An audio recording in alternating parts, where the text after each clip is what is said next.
Here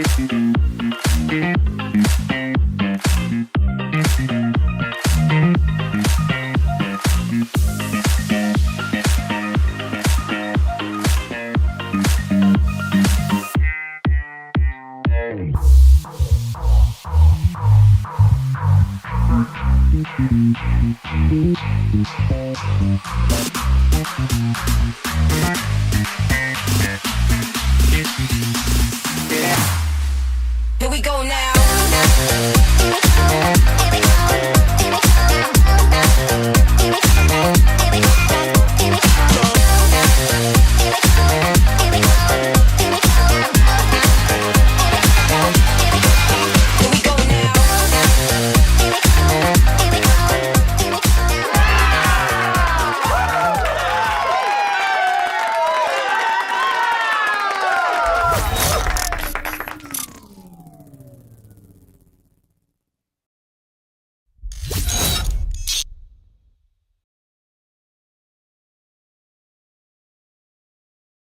Welcome back to the Kempire channel, your number one source for pop culture news and music, entertainment, reality TV, and so much more. As you come into the live chat, be sure to like the video, share the video if you haven't already, and shout out to those of you that are watching on Twitch, those of you watching on Twitter, those of you watching on X, Facebook, and things like that. We have breaking news. Apparently breaking news that happened on October 17th in regards to the Real Housewives of Potomac star Wendy Osefo. So it looks like they're claiming that their arrest was illegal. We're going to unpack all of that, but while we do that, be sure to let me know where you're watching from. Let me know if you've already read this article and this update. This is an Us Weekly exclusive. They've been getting a lot of the exclusives lately. Makes me wonder who exactly sent it to them. Would it shock me that Wendy and her team may have sent this to a media outlet so that we, the community, would talk about it and say that, hold on, wait 1 second. I know everyone's assuming that I'm guilty, but wait till you hear our argument. Before we get to that, for those that have been under a rock, Wendy Osefo and Eddie Osefo, her husband, were arrested on insurance fraud charges.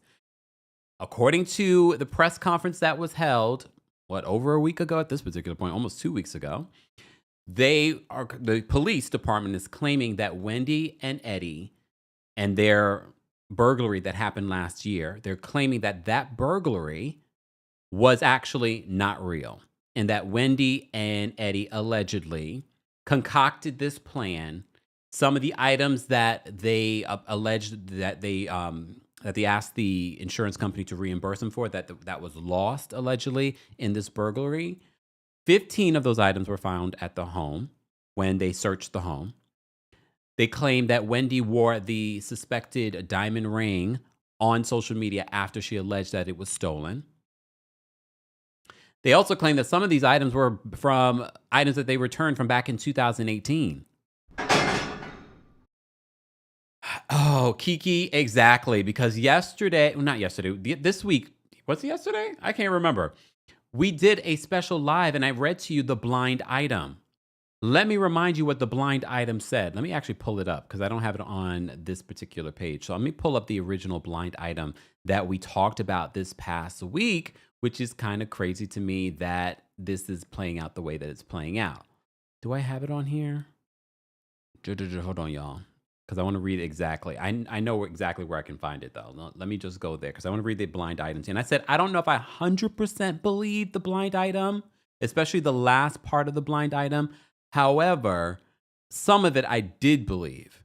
So let me get this. We originally got this from our friends over at Bravo Snark Side. So I just want to pull that up. Let me see. Where's that blind item? Oh, here it is. Shout out to our friends over at Bravo Snark Side and Crazy Days and Nights. So this was their blind item. So in the original blind item, it says Monday, October 20th, 2025, blind item number 9. This housewife thinks that she can win at trial. She can't. Damn. She also wants to stretch it out as long as possible so that she can keep filming and keep getting paid. Watch her try and throw her husband under the bus too. That last part I didn't believe. That last part I did not believe. However, I wasn't sure about this blind item. I don't normally believe any of the blind items. But this one now, especially because this blind item came out on October 20th. Apparently, the court docs that Wendy and Eddie filed was on October 17th. We're going to go through that in a second, but I wanted to remind you, thank you so much, Kiki, for bringing up the blind item, because I thought the same exact thing. I said, wait a minute, was the blind item accurate? So I'm going to read it to you one more time. So keep that in the back of your mind as we go through this breaking news that Wendy Osefo is now claiming that she was illegally arrested. Hey, Wendy, I know you're watching. Oh, I don't know. I don't know if she's watching or not. So according to the blind item, they said this housewife thinks that she can win at trial. She can't. She also wants to stretch it out as long as possible so that she can keep filming and keep getting paid. Watch her try and throw her husband under the bus too. I kind of believe that she would like to stretch this out so that she can drag this out on the show. Because first of all, we said this before when the news broke that she was arrested. We said that I could see this being a way to secure her spot on the show. I could see Bravo wanting to film all of this. This just secured her season 11. She doesn't need any other storyline. This is going to be a storyline. She could also try and wheel and deal a one-on-one with Andy Cohen. Who knows? All right. Let me just remind you, though, what the press conference that was held literally when the news broke on that Friday while I was still away. The news broke and they held a press conference. And some of you said, why are they holding a press conference? Because she's a notable person. No matter if you think, oh, she's just a reality star. She's a notable person. Remember, Gabbing with Gib did an interview with Wendy late last year. In that said interview, damn, I wish I had the interview. Do I have it here? No, I don't. Do I? No, damn it. I always delete stuff and I need to stop doing that. But in the interview, she recalls this burglary. And I said to you, look at the body language. I have a video where I talked about this and I show you the video. So if you're missing any of the context and you want to go back and watch those videos. They're all recent. In the video, as she's explaining to you the burglary to Gibson, she's looking up. She keeps looking up. And I'm like, oh my gosh, the body language was there. A lot of you have already speculated. I remember when it happened. Some of you are already out there speculating. This feels like insurance fraud. Tamara Judge, which I don't know why the neighborhood would be calling Tamara Judge, but you know, her son, where was he on January 6th? Because we hear the neighborhood that she lives in it's Trump County, basically. She said in the Gabbing with Gib interview, Wendy said in the Gabbing with Gib interview that this neighborhood, since its creation 20 years, there's never been a burglary. Some of you that are familiar with the area said the same thing. There hasn't been a burglary. Whatever neighbor that called or reached out to Tamara Judge and her podcast said that they immediately suspected insurance fraud. Did they suspect it was insurance fraud because they're black? They're the only black family in the neighborhood. I have to give you both. Because, you know, we have nothing in this fight. We don't have nothing in regards to this. We benefit in no way. Okay. So there was something there. Exactly. Mimi says that we are body language experts. We facetiously say that. However, we be on point, right, Mimi? We be, look, as a community, we're like, did you see her body language in that Gabbing with Gib interview? She kept on looking up as she was explaining it. Even the way she explained it, it was giving very rehearsed. But we're going to keep an open mind because you remember what Miss Esquire, when she called in, when we had the breaking news, she really gave me a perspective. She pretended as if I'm going to act as if I am Wendy's defense attorney. These are just allegations from the police department and prosecution. Let me play for you the press conference and then we're going to give you the update. I'm just vamping because people did not know that we were going live. Plus, I think it's important to give you the full context as well. So I read to you the blind item that we just talked about a few days ago. Okay? But let's go back to the fateful day where they held a press conference in regards to Real Housewives of Potomac star Wendy and Eddie Osefo were arrested for multiple counts. She had 16 charges. Eddie had 18 charges. Take a listen to what they said. And I'm going to play this a little fast. So if it sounds weird, I'm playing it a little sped up because we don't have all that time. Okay? We are here to announce the indictment and arrest of Wendy and Edward Osefo of the 1900 block of Turnberry Court in Finksburg, Maryland. Both Wendy and Edward are reality actors in the series The Real Housewives of Potomac, Maryland. Not reality actors. That still makes me go, oh. Which is filmed partially from their residence in Finksburg, Maryland, an hour away. On April 7, 2024, at approximately 10:13 p.m., deputies responded to a residence in the 1900 block of Turnberry Court in Finksburg for a reported burglary. Edward Osefo called 911 to report the burglary.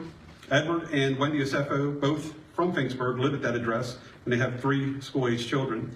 They reported that their home had been burglarized sometime between April 2nd and April 7th of 2024 while they were on vacation in Jamaica.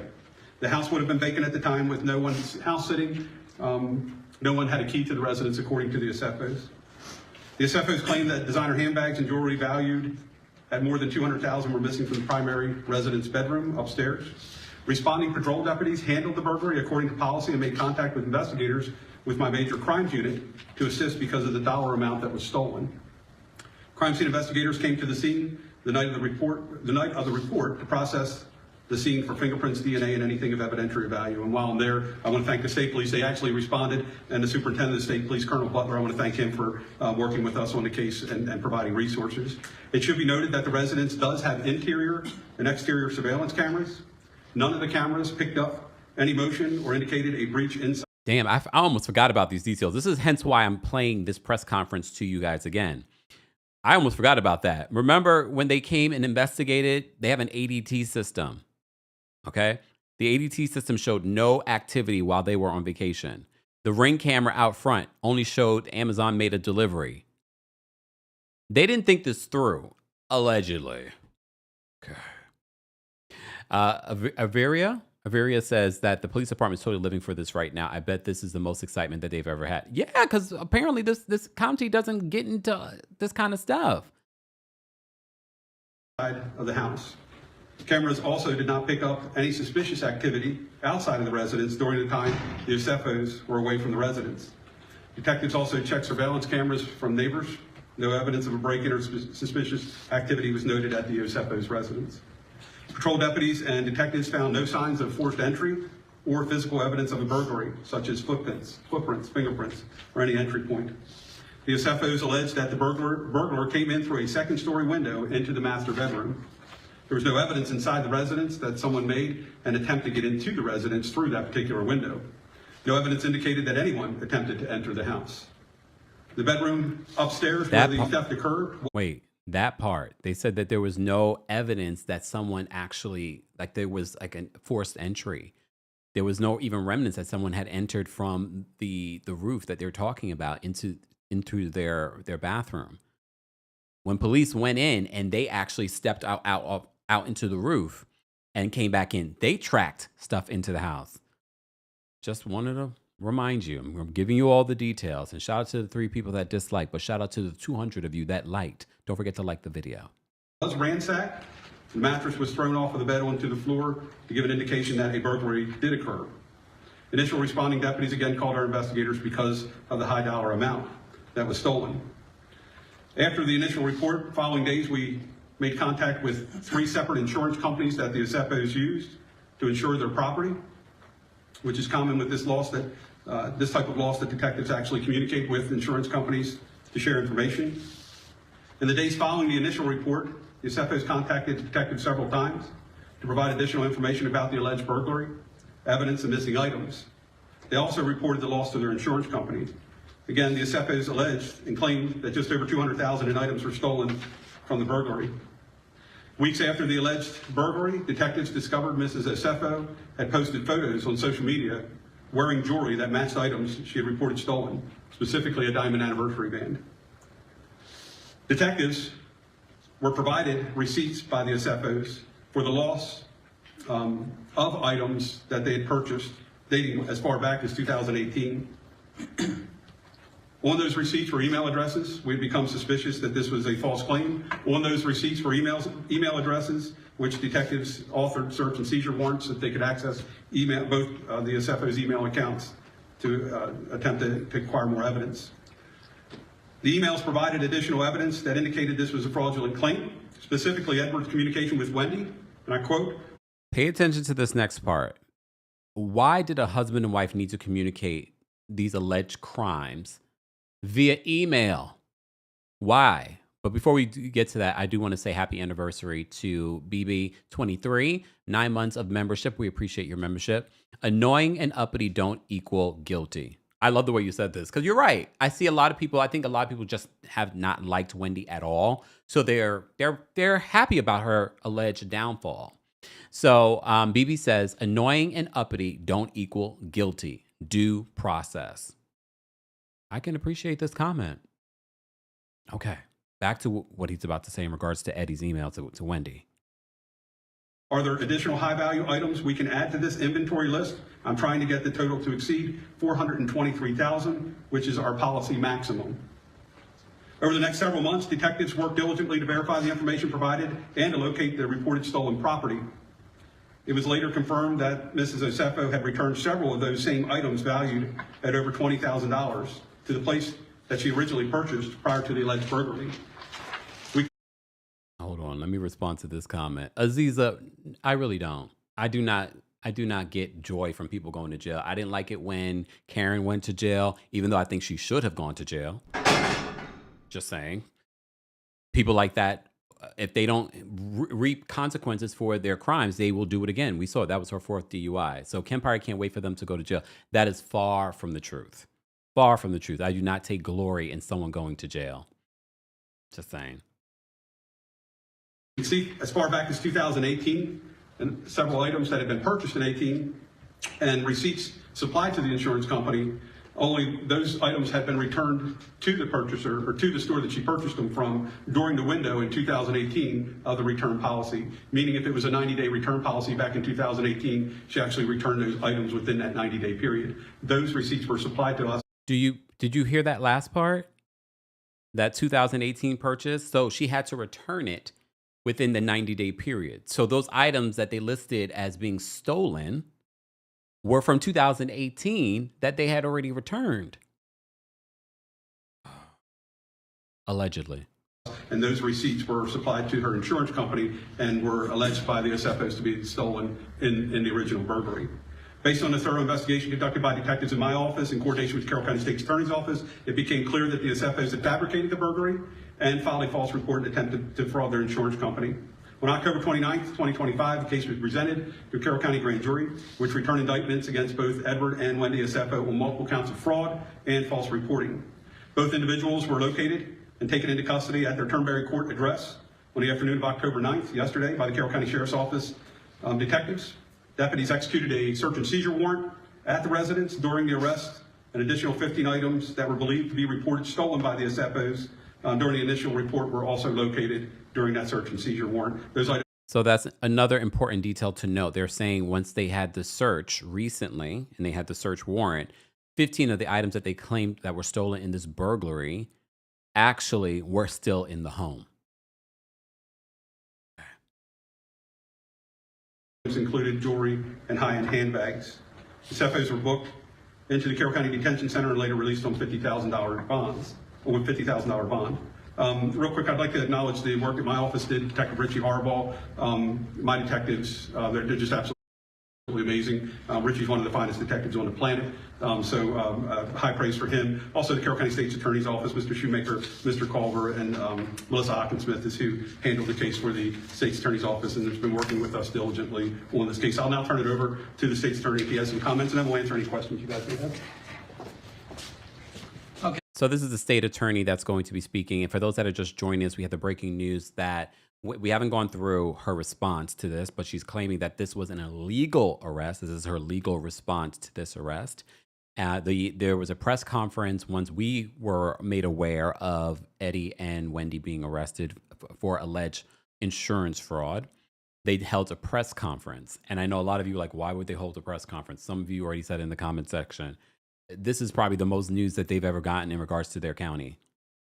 And these are notable people. And are they going to make an example of these individuals? Because Is this a stain on their community when they've never had a burglary in like the last 20 years? All of those options are possible. Good afternoon.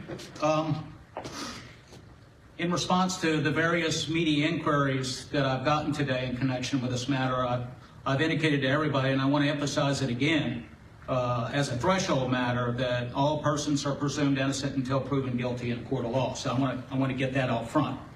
As the sheriff indicated yesterday, the defendants were indicted by the grand jury for Carroll County in connection with Wendy Osefo. It was 7 counts of insurance fraud, 8 counts of conspiracy to commit insurance fraud, and 1 count of false statement to a police officer.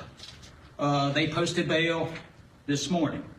So also, in addition to what the sheriff alluded to a few moments ago, I'd like to note that the investigation in this matter, and I certainly want to give props to Detective Harbaugh, who worked in close proximity with my Deputy State's Attorney Melissa Hawkinsmith in connection with this matter. But the investigation determined that on April 8th, 2024, the Osefos initiated 3 separate insurance claims for the alleged. Just want to pause this. Gene says the jury selection surely won't benefit them in this county. No. If this goes all the way to court. And now I'm starting to think it might, just based off of the breaking news that we have today. So we're playing the press conference for those that are here, that are just joining us. Burglary and theft that occurred at their residence. And those were against Travelers Insurance, Jewelers Mutual Insurance, and Homesite Insurance Company for their alleged losses.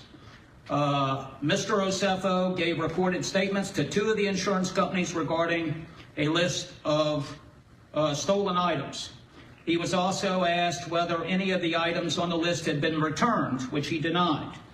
He was asked if he had other insurance but failed to disclose to Homesite and Jewelers that he was also making a claim with Travelers. For a Homesite Insurance, both Edward and Wendy signed a sworn statement of loss, which was notarized. The total amount of loss claimed on the sworn statement of loss was $2,500 for the damage to the building itself and $450,000 estimated for contents and personal property. He included an inventory of reported stolen items along with receipts for the purchase of most of the items on the inventory. That claim was denied due to the failure to disclose the policy with Travelers.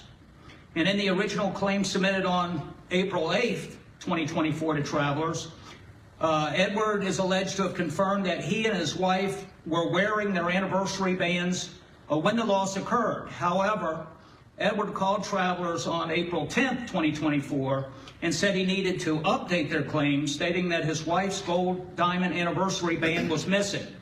So that same day, Travelers settled the claim for $25,380, which included the replacement price of the band, which was $4,500. After the initial reported claim on April 11th, both Wendy and Edward signed and submitted letters to Jewelers Mutual claiming the burglary occurred and items were reported stolen. At the request of Jewelers Mutual, the Osefos provided an initial list of 57 stolen items. Included on the list was Wendy's gold anniversary band that was reported in the Travelers claim. On April 22nd, Edward was interviewed during a recorded call and did not make any mention of the jewelry claim or payout with Travelers. So essentially, I know that the burden will be on my office to show that Edward and Wendy conspired to make fraudulent statements and provided misleading information in support of making the 3 insurance claims for financial gain. I'd also note that some folks may view insurance fraud as an innocuous crime since it only affects insurance companies.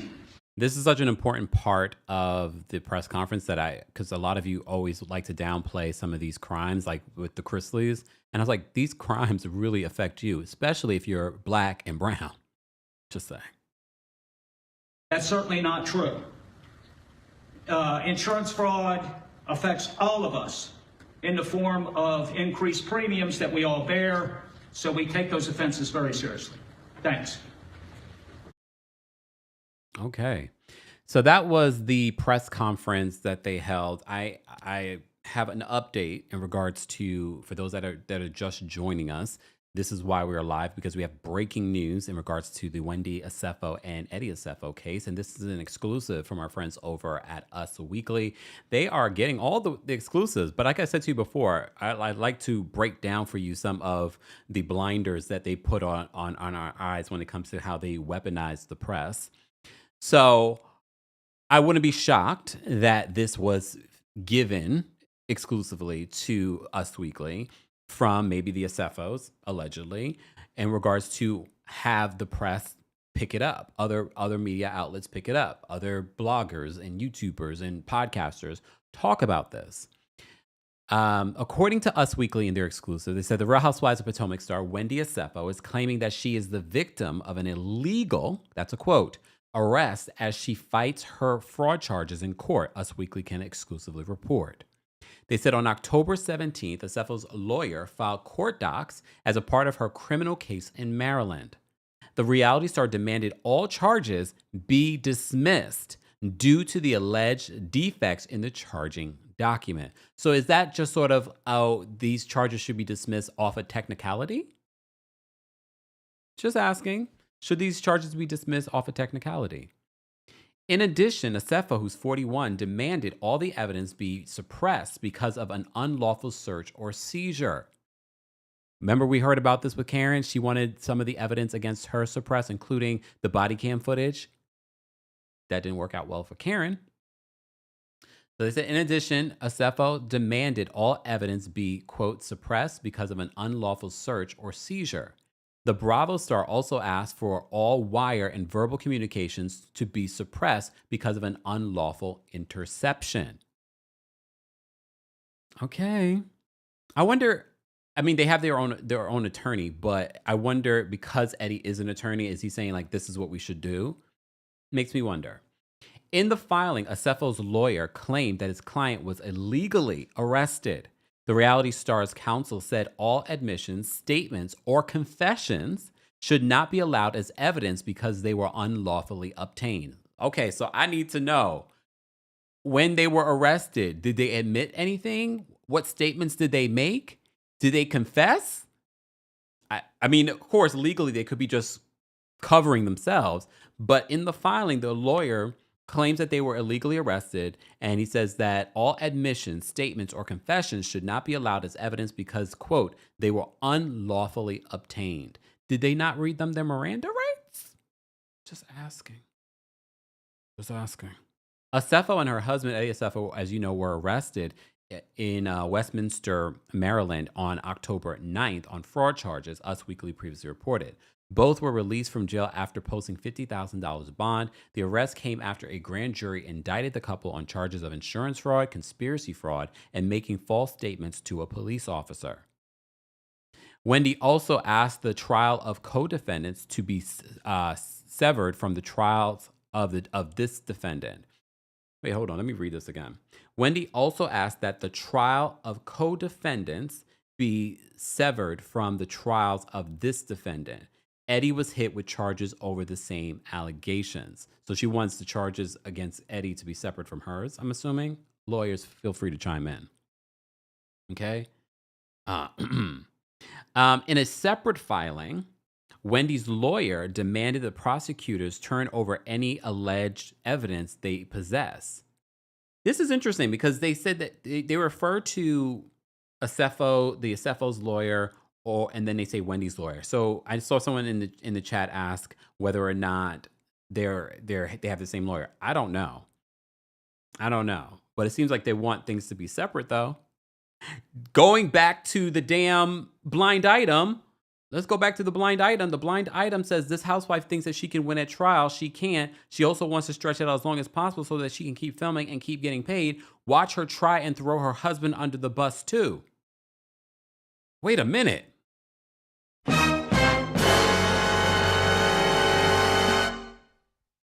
Wait a minute. Let's reread. And attorneys, we have any attorneys in the building? Hold on. Let's go back to this statement. Wendy also asked that the, quote, trial of co-defendants be severed from the trials of this defendant. Hold on, wait a minute. Eddie was hit with charges over the same allegations. Again, legally, maybe it makes better perspective. I don't know. In a separate filing, Wendy's lawyers demanded that the prosecutors turn over all alleged evidence they possess. She demanded a list of all witnesses the prosecutors plan to call and any polygraph results of witnesses questioned by law enforcement. I thought polygraph stuff weren't admissible in court. Are they in Maryland? Maybe. Wendy also wanted to know if the prosecutors had any confidential informants who worked on the investigation and asked for copies of all official police reports. I'm still stuck on the other part of this. Is the blind item true? Mariana says, I believe the blind item. Now I do. I'm going to read the blind item again. Okay, before I read the blind item again, let me drop the call and link for our members. And if our lawyer members are backstage, I will bring you up first because I need to know your perspective on this. This is kind of crazy. Her and Eddie, I'm confused. I am utterly confused. Does it make sense legally for them to have separate attorneys? Maybe it does. But this sounds like the blind item might be true. Hold on. Let me, no, not public. Let me do this. Why is YouTube acting up right now? Please hold, y'all, while I do this. I'm trying to drop the call link for our members. So members, I would like to drop the call link for you guys, but it's not letting me. Come on. I don't want to share an image. Wait. I don't know why it's doing this, y'all. Hold on. I might have to just drop the call link in the live chat. Hold on. Let me get back to this. Mariana says, Wendy, call Maryland legal aid. Maybe a first-year law student can help. Excuse me. Chef Don Don says, this is interesting. I need to go back and reread this part. Wendy also asked the trial of co-defendants be severed from the trial of this defendant. Eddie was hit with charges over the same allegation. So when the blind item came out 3 days after they filed these, that says to me somebody saw this. Somebody saw these court documents or heard about these court documents before. And that's why they added that last part in regards to Wendy possibly watch her try and throw her husband under the bus too.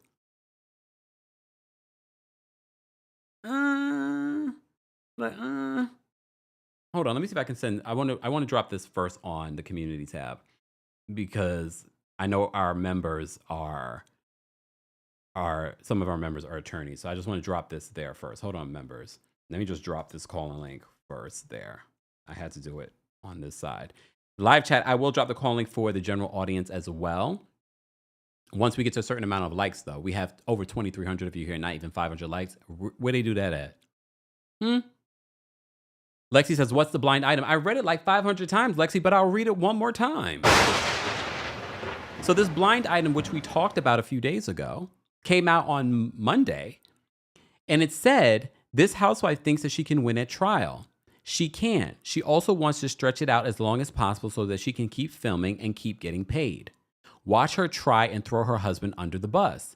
Well, I'm reading this with you guys live, and I'm like, is this what they were talking about? BJ's daughter, we understand. Their lawyers are just covering all bases and doing their job. Understood. But now I'm starting to believe the blind item part of this. In a separate filing, Wendy's lawyers demanded that the prosecutors turn over all alleged evidence they possess. She demanded a list of all witnesses the prosecutors plan to call and any polygraph results of witnesses questioned by law enforcement. Wendy also wanted to know if the prosecutors had any confidential informants who worked on the investigation and asked for the copies of all official police reports. It makes me, no, but she got the email in regards to him asking for more items. So, hold on, wait a minute. Eddie does not have a lawyer listed in his case as of yet. Oh. Eddie, not listed yet unless he's representing himself. It might make more sense that they have separate attorneys. They're facing separate charges. Again, I don't know, but that stands out to me. Us Weekly is reporting that Eddie does not have a lawyer listed in his case as of yet. In court documents, prosecutors claim that Wendy and Eddie reported a burglary at their home in April 2024. The couple claimed that their home had been ransacked during their vacation to Jamaica and various expensive items had been stolen. The police noted that Wendy and Eddie's security cameras did not catch any motion on the night in question. The prosecutors claimed that the couple had made misleading statements to insurance companies and reported certain items stolen that they still had in possession of or had returned before the alleged burglary. The police executed a warrant and reportedly found at least 15 items at Wendy and Eddie's home that they had claimed to be stolen during the burglary. The docs claimed that the reality stars were, quote, burdened by substantial debt. So that's another important detail that we reported when this first came out, is that the police department is now claiming they believe the motivation behind them doing this insurance fraud allegedly was because they were burdened by substantial debt. As you know, Wendy became a cast member of RHOP since season 5 in 2020. Dr. Wendy Osefo and her husband, Edward Osefo, are back home safely with their family and in good spirits, a rep for the couple told us at the time. They are grateful for the outpouring of concern and support from friends, fans, and colleagues. The Osefos, alongside their legal team, look forward to their day in court. At this time, they respectfully ask for privacy as they focus on their family and their legal process ahead. As you know, back on October 19th, Wendy broke her silence on social media after the arrest, saying, "And through it all, God remains faithful," she wrote on Instagram. "Thank you for the outpouring of love, support, and prayers for myself and most importantly, my family during this time. We are forever grateful. Tune into Bravo TV tonight for a new episode of RHOP." And I said, contractually, they're obligated to promote the episode. So I didn't think anything of it until Eddie posted a picture of him and the family, the entire family, with his own Bible scripture and the song, "Never Could Have Made It." Yes. Oh, Miss Esquire is here. Miss Esquire, are you backstage? If not, get backstage. Miss Esquire, get backstage. Get backstage, Miss Esquire, please. I posted the call-in link on the community. If you can talk, I understand you got your own things going on. All right. Lewis says YouTube is not allowing me to like the video. It's okay, Lewis. It's all about intention. But for all of you that are here, make sure that you like the video. If you remember, I did drop the call-in link. Delsenia, thank you so much for being a member for 47 months. Happy anniversary. Thank you so much for that. Delsenia says, "This is sounding really bad, but I don't wish them ill at all. But I'm disappointed with what I'm hearing. Geez Louise." I agree. Jessica, thank you so much for the super chat. Jessica says, "Regardless of whether they broke the law, due process is a right and must always be enforced. Cece, what is happening now with ICE?" Agreed. All right.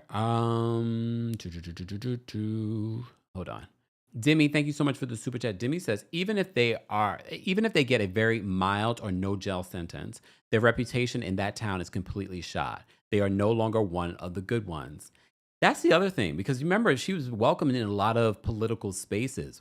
Welcomed on, and mind you, I'm not saying that she shouldn't be welcomed back, because we see that there are plenty of people that have been convicted and now president of felonies. But I also don't think we should normalize stuff like that either. The Informed, thank you for the super chat, says, last season she said that she doesn't do finances.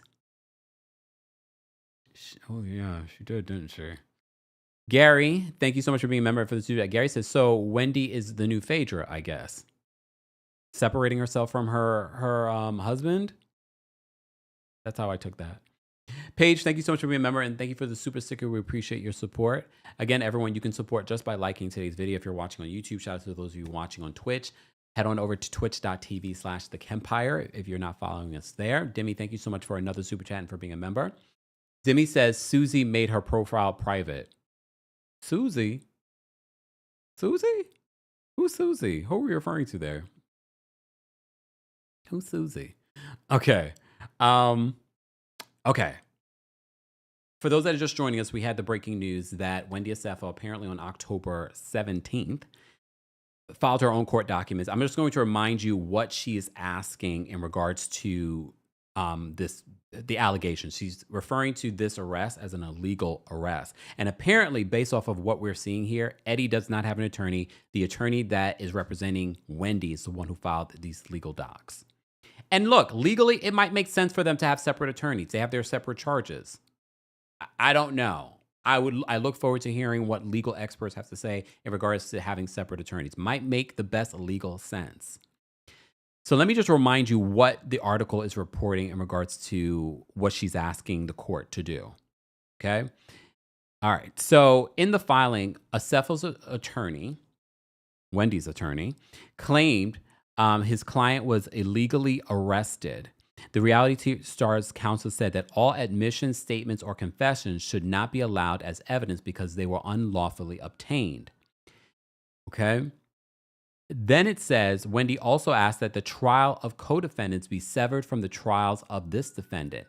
Eddie was hit with charges over the same allegations. In a separate filing, Wendy's lawyer demanded that the prosecutors turn over any alleged evidence they possess. She demanded a list of witnesses and prosecutors plan to call, and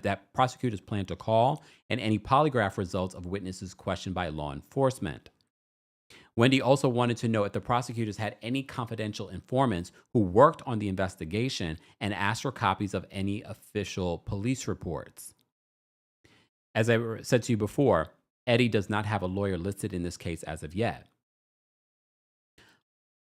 There was some other stuff that I wanted to mention that they mentioned. Oh, let me go back up.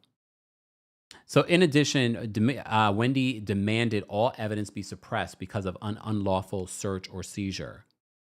Okay. The Bravo star also asked for all wire and verbal communications to be suppressed because of an unlawful interception. So in the filing, Wendy's lawyer claimed that her client was illegally arrested. The Reality Stars counsel says all admission statements or confessions should not be allowed as evidence because they were unlawfully obtained.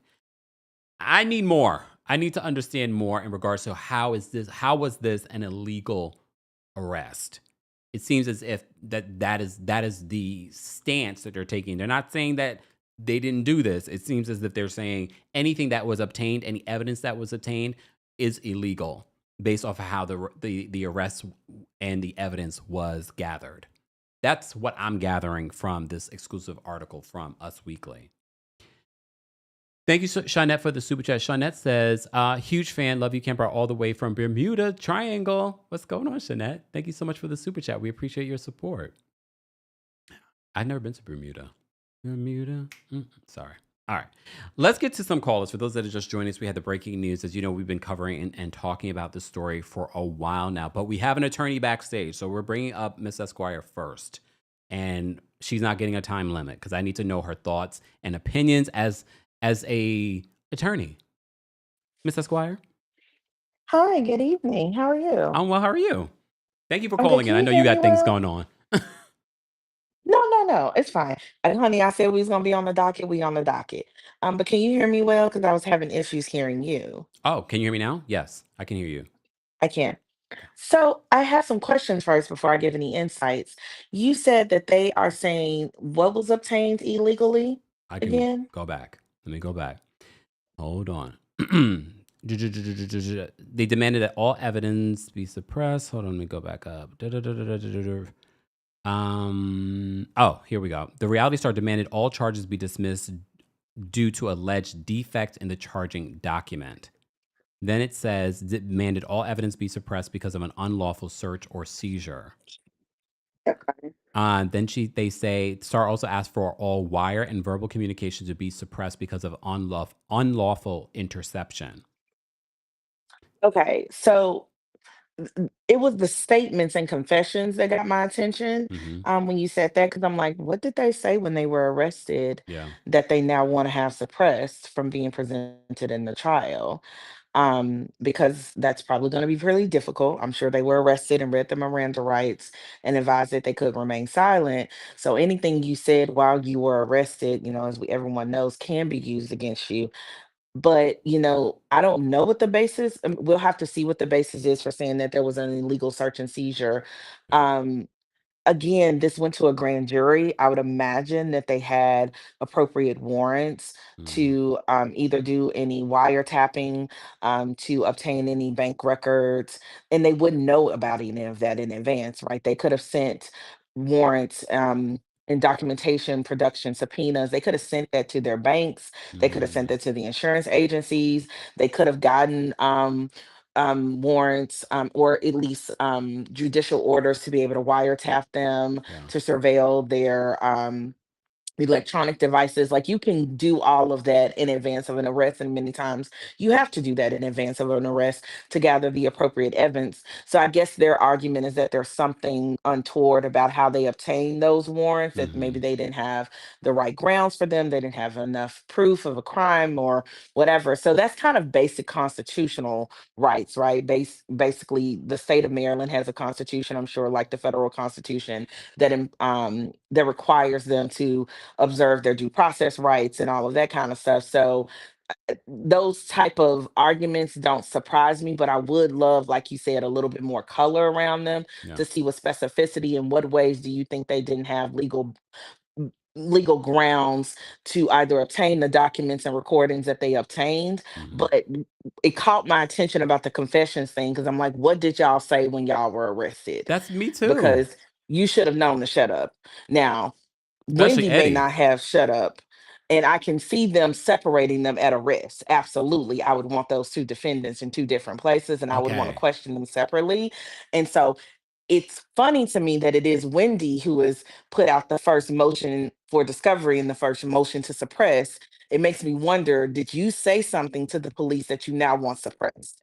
Did you not shut up when you should have shut up?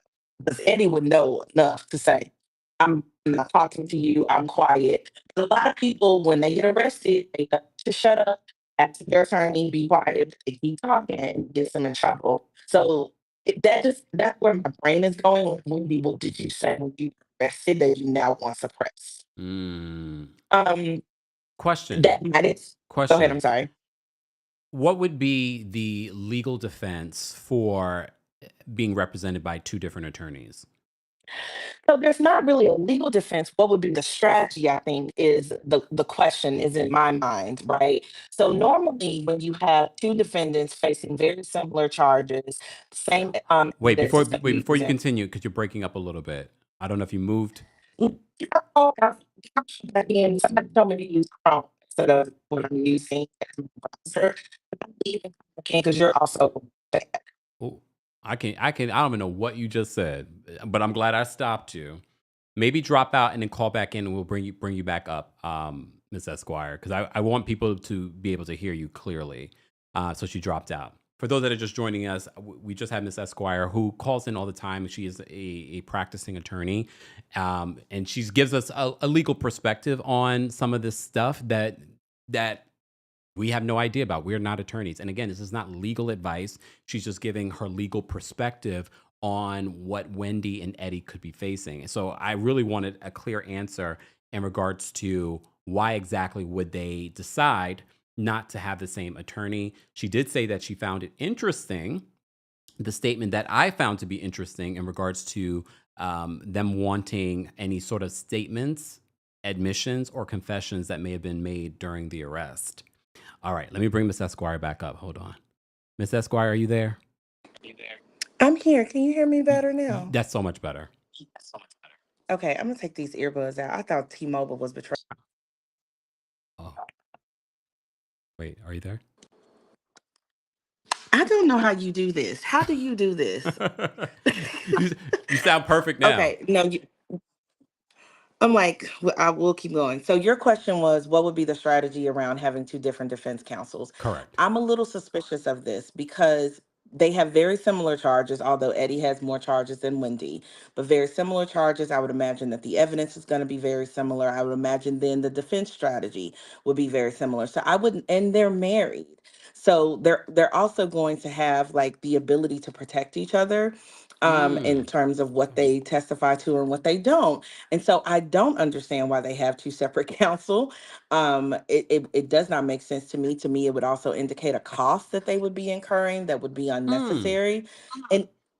And even if they had two separate counsel, I would still imagine that their separate counsel would have a joint defense agreement, which means we represent two different clients, but we're going to jointly come together. We're going to use similar experts, similar resources to defend our clients together. Our strategies might diverge in some respects, Yeah. but in many respects, our strategies are very aligned. And so if you were going to have a joint defense agreement between these two married people, then I don't understand why you would have two different defense attorneys. So my hope is that again, there's a strategy because there's something very specific to Wendy in this discovery issue. I don't know if you heard this part of what we read. Wendy Mhm. also asked the trial of co-defendants to be severed from the trials of this defendant. That's strange. This is why I'm glad that you said, because my legal perspective is subpar in comparison to yours. No, But and I mean, I'm looking forward to our girlies that do criminal law all the time to come up yes, here, but that seems very strange to me. Why would you want to undergo two different trials? Again, the costs of going through two different trials, take your family, your reputations, all through two different proceedings. Why would you want to do that? yeah, And I don't know that a court is going to do that because, again, that also puts a cost on the county to have to try these two defendants in two different trials. You have to have I would think they would have to have an extraordinary reason to get the court to agree to that. Because the prosecution is probably going to say, we have very similar theories, very similar charges. We think we can try this case fairly against both defendants yeah, in the same trial. It would be expedient. It would give them their access to a speedy trial, which they're entitled to if we did it in one trial. So I think the onus is going to be on them. And now I think particularly on Wendy to show, why do you need a separate trial? Why are you undertaking that? Did you hear about the blind item that I read? No, no, I kinda got Oh, on late. I was it's trying to okay. feed I'm these here to children. update you and for the people that are just joining us. So there was a blind item. I read this the other day, but I Okay. reminded people about the blind item because as soon as I read the article, I said, wait, the blind item might be true. So the blind item is from October 20th on Monday. Blind item Mhm. number 9. This housewife thinks that she can win at trial. She can't. She also wants to stretch it out as long as possible so that she can keep filming and keep getting paid. So that might be the element of the two separate trials, maybe. It definitely, I mean, there's going to have to be motion hearings on that in Hmm. order for them to have two separate Okay. trials, and the court is going to have to rule on that. So it's not something that they're going to have to demonstrate to the court why they should have two separate trials. But then, to be honest with you, it wouldn't be her choice whether she was tried first or second. The prosecution gets to Mm, decide how they tried their case against against the defendants. okay. But maybe that's a part of the strategy is that if we get them, sort of caught up in discovery, if we get them caught up in these motion hearings, that they might Mm, either be inclined to make a plea agreement with them. But I can't imagine that they haven't offered them some kind of plea. Because again, if the evidence is really strong and the state thinks they have a strong case, then why would they undertake, again, the cost to the citizens of the county yeah. to put forth a trial? Like, they're probably going to offer them some type of deal. It's This is very perplexing. It Mm. it it almost is giving, do you want this case in the news more? Hence why Because she also wants to stretch this out as long as possible so that she can keep filming and keep getting paid. Watch her try and throw her husband under the bus, too. I didn't believe that last part until we got this news today. it's very strange. Like, I mean, she has to know people are watching this docket, people are watching this case. Anything controversial in what she files is going to become public record and then going to create public controversy. So again, what is the extraordinary reason you have to want to separate your case from your husband's? What is the reason you would have to engage your own separate legal counsel from your husband to have that noted? It, because if the lawyer works for both of them, then they would just enter into the record for both parties. Like, Mm, something is really strange about this. yeah. Like, and I would love to hear more attorneys, particularly those who do criminal law a lot more than I do, to say, but yeah, that part of the strategy does not make sense to me. I don't know why you would undercur those costs. I don't know why you would put it out there. If Eddie does have separate counsel, which God hope he does, he's a lawyer, he knows better than to represent himself. Right now, they said he He'd does have a not. fool for a client.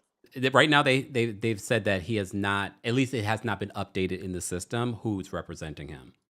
He would have a fool for a client. I wouldn't. I have been in legal matters, and I have not represented myself. Nobody with some sense does that. You are too close to the case. You're too close to the facts. You cannot do that. So I would think that he would have his own counsel. When counsel entered a notice of representation for Wendy, if it were the same counsel, they would enter a notice of representation for him as well. You wouldn't like hold Mm, that back from the yeah. court, because again, people have to remember, lawyers are not only zealous advocates for their clients, we are also officers of the court. We cannot mislead the court. So if I have an engagement letter to represent both these people and I enter a notice of representation with the court, I should let the court know I'm representing both parties. I Mm, wouldn't drag my feet letting the court know about the other representation. That would not be appropriate for a lawyer to do. yeah. This Yeah. is strange, Kempire. Okay, so it's strange to you too. Okay. No, it's very strange. Voiceovers by Stephanie said, quick question. Most investigators, especially federal charges, would conduct a thorough assessment and investigation before bringing charges. I I, mean, I don't know this county, yeah. so I can't speak with how well their investigators, officers, and DAs, do their investigations before they bring charges. But I can't imagine, given that they are public figures, that you would not cross every T and Mm. dot every I in that office before you brought these kind of charges. You would have a lot of egg on your face if you didn't. And have a whole press conference. The one side of this, because we covered the Diddy trial. Some Hmm. might say they went. The Southern District of New York has a stellar reputation. Hmm. A lot of people were shocked that they brought these charges and they basically lost on some of the most serious On the charges. RICO charges, no. And I think the Southern District of New York, in that case, I think they unfortunately underestimated how there's a lot that's wrong with that case. And a lot of it comes, I mean, we can talk about the sexism of it all, Yeah. that people couldn't see Cassie as not a willing participant in some of the activities. Like, that case is very different. It's Yeah. very different from the R. Kelly case, where they were able to be successful in the prosecution. I still don't agree that they overcharged in the Diddy case, Mm, but I think I'm probably in an unpopular opinion category with that. I think they appropriately charged that mm, case, because I do think he ran a criminal enterprise, but mm, I do think that they just underestimated the strength of the witnesses that they had and how they mm. would be. And the media interpretation of the evidence, I think, really did have bearing on that, not necessarily on the juries, but how the case was presented. Yeah. We could talk about it another Oh, time, but we. I don't think that case was overcharged, Yeah. honestly. Yeah. Yeah. Yeah. But you feel like the evidence. So But I again. feel like down in the RICO case with YSL, I did feel like that was overcharged. That was not a RICO case, Mm, unfortunately. And mm, so you do have DAs on the federal level and on the state level who sometimes overcharge cases, right? They put a lot of charges in there. But also, please remember, the original charging documents can always be amended. yeah. Charges can be added, charges can be moved, can be removed. And so what they originally charged them with might not be what they tried them for, might not even be what they plead with them for. Let me ask you this question, Miss Esquire. For those that are just joining us, we had the breaking news that Wendy apparently has separate legal representation than Eddie Osefo. She's already filed saying that this was an illegal arrest. She wants a lot of things to not be entered into court. My question to you in regards to what they're facing and the evidence that's already been presented, there be more that the prosecution just has not revealed? Absolutely. There Oh, is absolutely more. Now, prosecutors have obligations under criminal evidence codes to share evidence with the defense so that they can prepare their defense. And mm, every person should want that. Person should want, if you are going to try someone and potentially restrict their liberty, you want the defense to be able to get access to the evidence that's going to be used against them. So the discovery part of this is not strange to me. It really Mm, isn't. It is very normal for you to ask for all of the evidence, all the statements, how they obtained them, to get mhm. as much as you possibly can so you can understand what the case is against you and how you defend it. Yeah. So that part is not strange at Okay. all. And Yeah. I hope that answers your question. Yeah. Senti says Todd and Julie Chrisley had separate counsel for some aspects of their legal proceedings, but also shared a legal team. Yeah, Yeah. it's very normal to share a legal team. It's very normal to have a joint defense agreement. But again, that was a federal case. That was federal tax evasion, federal Mhm. wiretapping. That made sense because Yeah. you also have attorneys who have different levels of expertise. And so if the charges against you are different in nature, you really do want lawyers with different expertise. And sometimes even with a married couple, I think about Teresa and Joe Judice. They Mm, had completely different types of legal defenses because her part in that particular scheme was really about signing documents and kind of being an unwitting or uneducated co-conspirator, right? yeah. So the theory of the case was very different as to her. But here again, when you look at the charges are not that different in nature. They Mm, are not that different. There's not a lot of daylight between what Eddie is charged for and what Wendy is charged for, not as far as I can see. yeah. So again, I don't get it, but maybe they do have separate legal counsel and it will be very clear why they do. Again, that still doesn't make sense to me why you want two separate trials. Yeah, because that's the important part that people that are just joining us. It says this in the court documents. I'm just going to remind them why we believe that they're aiming for separate trials. Wendy also asked that quote trial of co-defendants, and for those that seeing co-defendants, I don't know. I mean It's that. only one co-defendant. Yeah, It's so the husband. I don't know if it's a typo from Us Weekly because they had a couple of typos in this article, but it says the Yeah. trial of co-defendants, which would be Eddie Osefo. I know people are speculating. Wait, are there other people? I don't I don't know. think Was so. was Not in the charging documents, unless there's new charging documents, but no? not in the charging documents we saw. Yeah. So they said the trial of co-defendants be severed from the trial or trials of this defendant. I was like, oh, okay. So I don't Eh, know. What else is your even if it's your opinion? Because I know you just gave us your legal opinion. What's your mm, opinion on this update? Your I, personal I opinion. just wonder why we are hearing. I mean, discovery motions and things like that can be public record. I'm sure that maybe somebody pulled it off the docket. Whenever how I feel about legal documents hitting media, and I always ask myself who is benefiting from this getting leaked. Exactly. This is obviously, to me, benefiting Wendy by this getting leaked, which shows me this is a part of their strategy to try this in the court of public opinion Yep. and to try this in the actual courts. I don't understand why you would want us to know that you filed this, given that there's some really controversial or at least strange things in there that Yeah. create too much daylight between you and your husband and don't show y'all as a unified family and couple in Yeah. this respect. So that part of it is to me like that just seems shady, and I'm wondering why you would want that out there. Yeah. Mm. Yeah. Ms. Esquire, we always appreciate you taking time and calling in. You were a part of the docket now, so Okay, well, I'm gonna go back into the chat. I'll talk to you thank you later. so much, Ms. Esquire. Coco said she was going to try and call in. I think there was some issue with StreamYard tonight. It's okay, Coco. Again, you're part of the docket. So if you make it on before the end of the evening, perfect. Because I love hearing different legal perspectives on this. If you're just joining us, we just got an update. And this update in regards to Wendy and Eddie's case is very interesting because it seems as if Wendy is moving forward. She's already filed her own motion in this case separately. And Eddie, according to the docket, there is no update in regards to who's representing him legally. Okay, so we do have a few folks that are members of the channel that are backstage that want to call in. I'm going to bring up Elijah first. Again, wait, before I do that, the opinions of the callers do not represent the opinions of myself, the Kempire LLC, or our sponsors, and everything that they say is of their opinion and alleged. And they will also be sure to abide by the time limit, okay? Which I'm going to give everyone a minute. All right. Oh, wait. Sorry, y'all.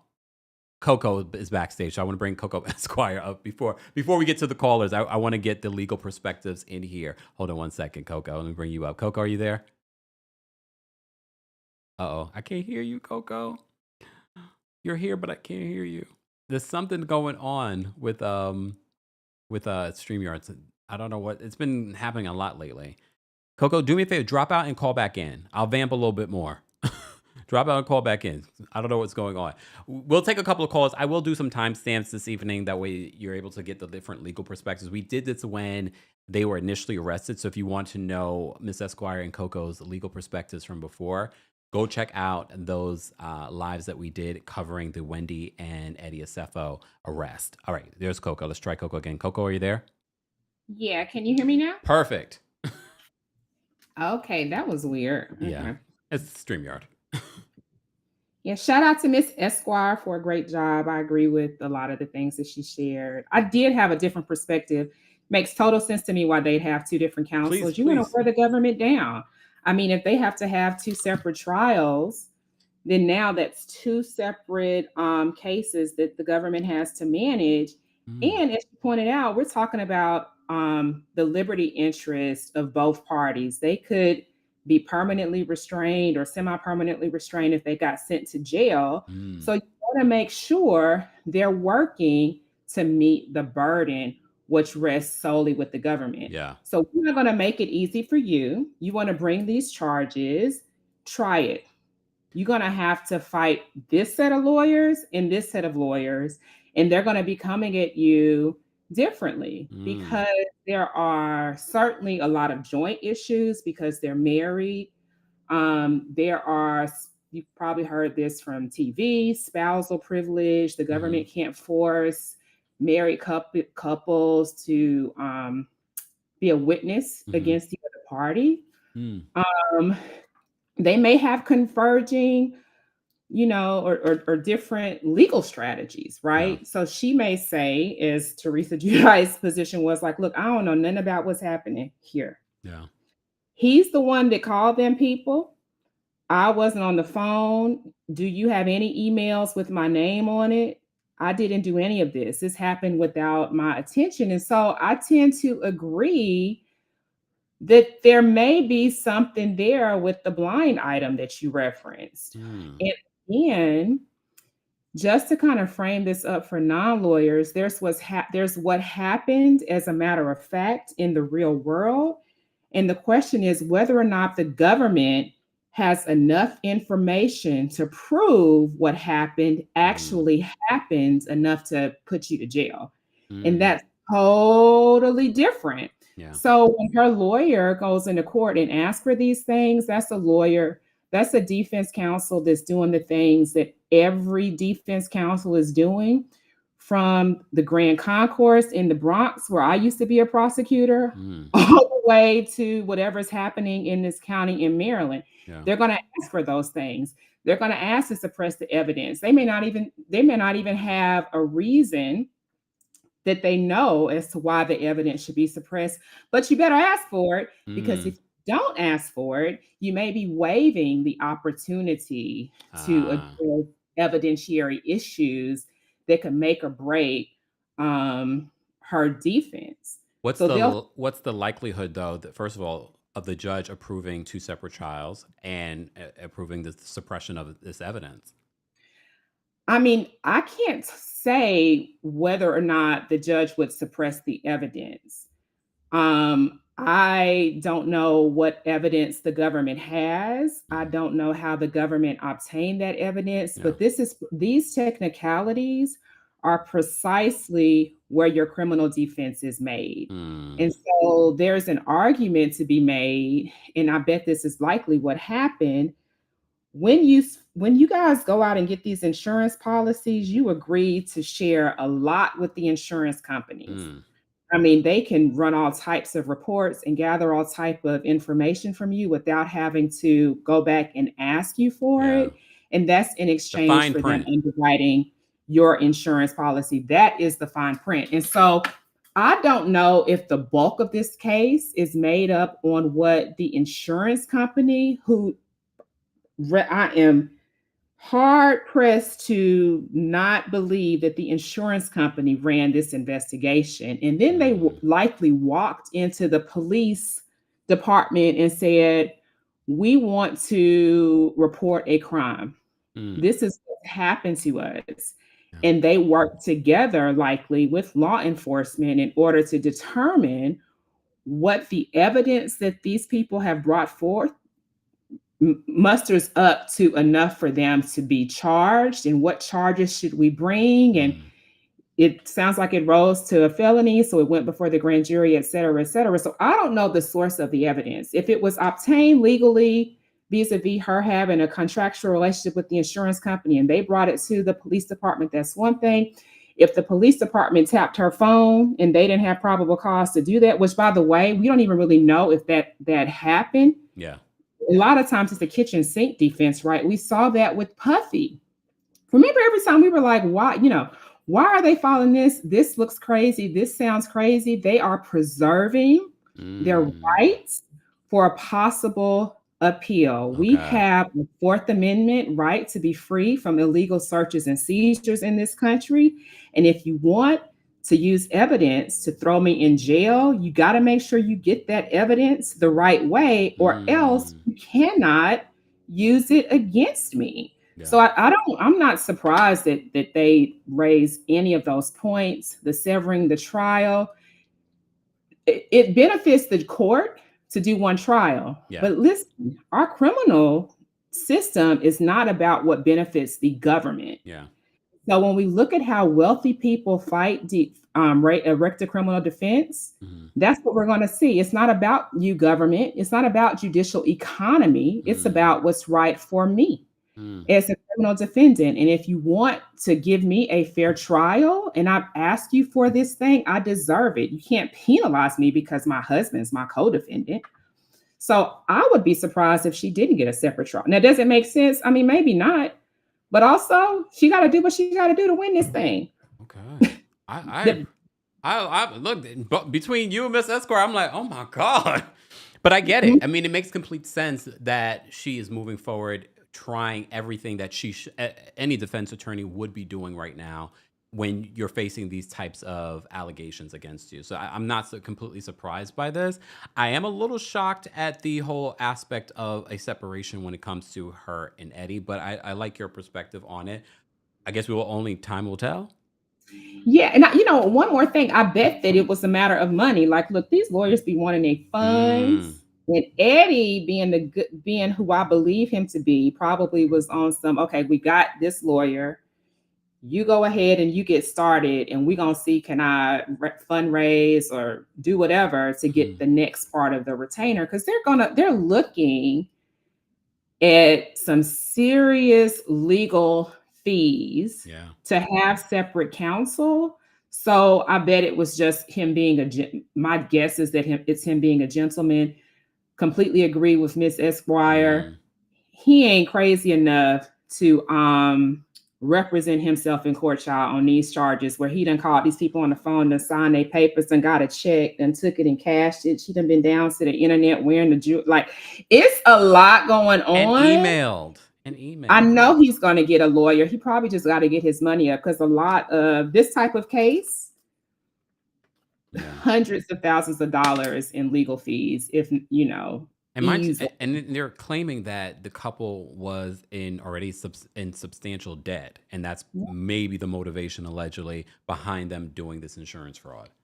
They're probably trying to negotiate with lawyers for some notoriety to take their case or something like that, some type of incentive for a lawyer to get some type of non-financial benefit. But Wendy has to fight this, because on the other side anytime it's fraud, Kempire, you don't want to plead to a fraud charge, even though, and I think I said this, we talked last week, I'm sure they offered her a plea deal. But if you plead guilty to fraud, you are now a bona fide liar forever. People are going to say, look at this paper. She had lied in 2025 and she was found guilty, or she agreed to this particular settlement. Yeah. So if they could give her the type of deal that made her feel good about it, she is right to fight this. This is the type of charge you fight because of the lifelong reputational impact it will have to you across all of the many industries. Miss Esquire did a great job of laying those out last week, so I won't repeat them here. So, And yeah. the other element too, remember, we were just talking about this during our Real Housewives of Potomac recap in regards to, a lot of people called her a social climber when she first came into the circle. And now she's in those rooms. TMZ mentioned the fact that she was a close friend to Kamala Harris. I think they did that for political reasons. However, but she was in these rooms. She's still in these rooms and she's being asked to speak. She was a political commentator. You're right, if she pleads guilty to this, a lot of these spaces, first of all, she's a Black woman, so they already didn't want to pay her or have her in these platforms. So now they're definitely not going to utilize her. Absolutely. I think she has to fight it unless they were saying, okay, we're going to agree to, deferred adjudication. You really ain't do nothing and you can go on back home and serve some quiet probation and community service. What are we talking about, government? Of course, I'm going to say I didn't do this fraud thing. Yeah. Of course. She'd be insane not to. Now, I, as a human on the planet, I believe every single word. I think she did it, right? But I almost fell out my chair. Okay, go ahead. But legally, can they prove it? She is innocent until proven guilty in terms of criminal convictions in this country. So I want to just point out there are two separate things, two separate worlds at play. And that's what really messes a lot of people up, is that they can't get that nuance. No. They don't understand it. No, I think it's important that we have those conversations here. P says, I'm sure Governor Moore and his wife are distancing themselves. Literally next week, we're talking about her being invited by the First Lady of Maryland to celebrate, the Preakness celebration. So a lot of those things are not, if she pled guilty to this, a lot of those opportunities are going to be gone. She'll lose them. Yeah, 1000%. I wish her the best. I mean, I hate to see her go out like this, for sure. I mean, even though I made my comment, I don't wish that anybody has to face this. And I'm sure it's stressful for she and Eddie and their children. And I wish them all the best. And I'll be watching closely. So glad I caught you today. Me too. Thank you so much, Koko, for calling in. We appreciate you. Y'all have a good one. You too. I do want to mention this because, first of all, happy anniversary to Humble Brag podcast. I was recently on there with Cynthia Bailey and Crystal Kung Minkoff. They talked about, in this week's episode at the beginning, they talked about this arrest and they talked about the pressures that these housewives, even Crystal, who has the things, but she said, and Cynthia shares this as well, she's like, there is a level of pressure both from the fandom, and they didn't talk about the network, but I will say the network, there is a level, because I've heard things behind the scenes in regards to how Bravo would like to make certain people seem rich when they're really not. So I can imagine that she did feel the pressure. Does that make an excuse for Wendy allegedly doing this? No. But this is why I also like for us as a community to start normalizing. It's okay if some of these housewives do not have the big extravagant lifestyle and things like this. And I know, coming from me, when I just said Tia's house seemed a little small.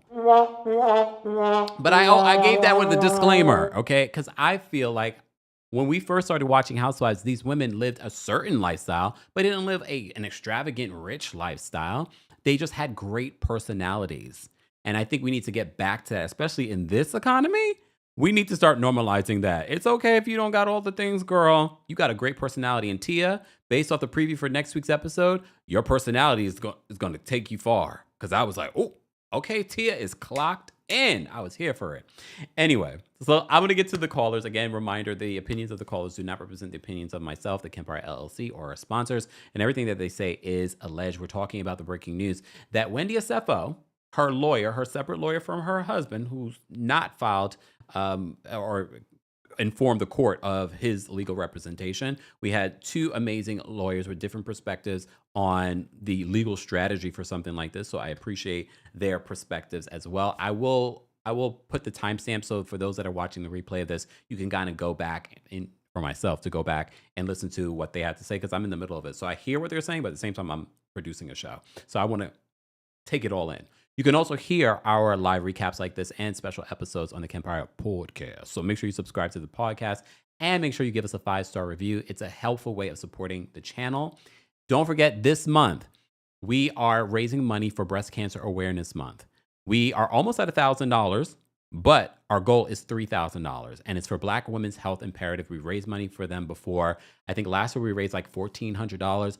This year, I know we can raise 3,000. We raised 5,000 for the LGBT Center here in New York City back in June, and I thank all of you for your donations. And I know in this economy it's hard. So if anything, share the live, share the other videos. After the replay of this, you'll be able to see it somewhere along the side of this video. But any of my last videos, you'll be able to see where you can make a donation. Donate today. Help us reach our goal of $3,000. 100% of your donation goes to the organization. 100%, all of it. Okay, so help us get there. Yes, and we're at 1,000 likes. So I am going to drop the call in link shortly, but our members are backstage. I'm going to give them all a minute. Anyone after them will have 30 seconds. Okay, I'm just going to read off the people that are members right now that are backstage, but if members you call in later, sorry, you get 30 seconds. Elijah's been waiting patiently. Lee's been waiting patiently. Janelle's been waiting patiently. Cynthia's been waiting patiently. And BB's been waiting patiently. So thank you. All right, let me bring up Elijah first. Elijah, what did you want to share? Hey, Kempire, how are you? I'm well. How are you? I'm doing pretty good. I'm just, I am saddened to hear this news, but you know what? One of the first things that I thought in my mind, I'm thinking that maybe Eddie and her had a conversation at some point, and maybe he decided that, like, kind of similar to what Koko Esquire was saying, that maybe he let her know that if they do get caught for this for any reason, that he would kind of take the fall, and I thought maybe they had those type of conversations, or maybe because I don't think that Wendy didn't know. I think that she's a very educated woman, and I think that, I mean, I think there's obviously always a world where she couldn't have known, but that would seem far fetched to me, given the fact that they're so close, so or they seem to be so close. You know what I'm saying? So I would thought maybe he's letting her take, she's letting him take the fall. And one thing I will say is I think that the way they're going about it, it's a smart thing in a sense, because but the thing is, the crazy thing is, like you said, they're not denying it. They're just saying that they didn't do it right. It's like you caught me, but you didn't catch me right. You know what I'm saying? So it's like this is still gonna mess her up. My thing is, I think that with them still showing her wife swap episode, maybe that leaves some good hope for the future. I just think that the women in the group, while I understand Wendy deserves some whackings because of her behavior, I think that the other women need to also be a little wise with how they address her. But I don't know. Okay, thanks Elijah for calling in. All right, let's bring up Lee next. Lee, what did you want to share? Hey, how are you? Oh, well, how are you? I'm doing good. So when the news first broke, I called in and I was like, I'm so disappointed in them because honestly, they represented, Black excellence. So my tune has changed just a little bit, just a little bit, just a little bit. Okay. Because, I mean, not for nothing, but I kind of get it.